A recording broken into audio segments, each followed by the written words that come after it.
1947 میں آج کی رات 27 کو پاکستان بنا تھا۔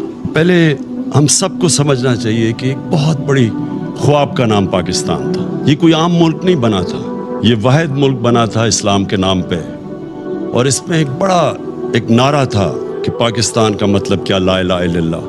سارے بر صغیر کے مسلمانوں کی کوششوں سے، ان کی ووٹ سے پاکستان بنا تھا۔ جو آج 20 کروڑ لوگ ہندوستان میں ہیں، ان کے جو بڑے تھے ان کو پتا تھا کہ وہ پاکستان میں نہیں رہنا، اس کے باوجود انہوں نے اس خواب کے پیچھے ووٹ دی تھی پاکستان کو۔ تو یہ ایک علامہ اقبال کی جو خواب تھی وہ ہمیں سب کو سمجھنا چاہیے، کیونکہ جو ایک قوم اپنے نظریے کو کھو بیٹھتی ہے وہ قوم کا وجود ختم ہو جاتا ہے۔ تو ہمیں پہلے سمجھنا چاہیے کہ بہت بڑا پاکستان کا جو خواب تھا ہمیں اپنے مقام کا سمجھنا چاہیے۔ تو آج اس عبادت کی رات میں سب سے آپ سے چاہوں گا کہ آپ دعا کریں پاکستان کے لیے، کہ ہم اس خواب کی طرف جائیں جو بدقسمتی سے ابھی تک ہم نہیں جا سکے۔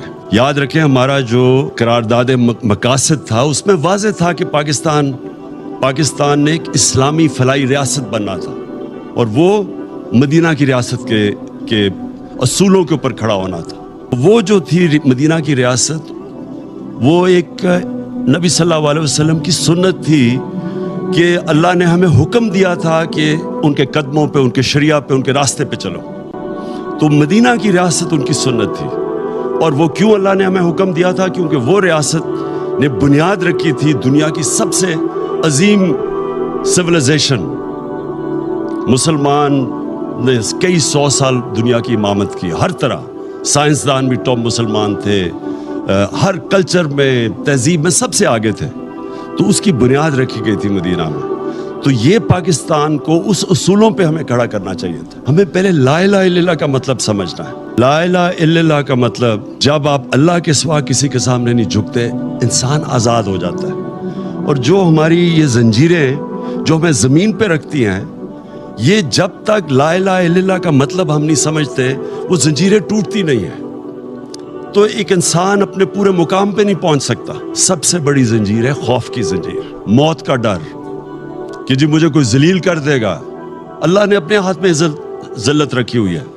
رزق کا ڈر کہ میری جی روزگار نہ چلا جائے۔ یہ سارے وہ خوف ہیں جو انسان کی پرواز روکتے ہیں اوپر۔ تو جو چیز انسان کو روکتا ہے اپنے مقام پہ پہنچنے کے لیے، وہ لا الہ الا اللہ ایک ایسا چیز ہے جو سب کچھ توڑ دیتا ہے، وہ زنجیریں توڑ دیتا ہے۔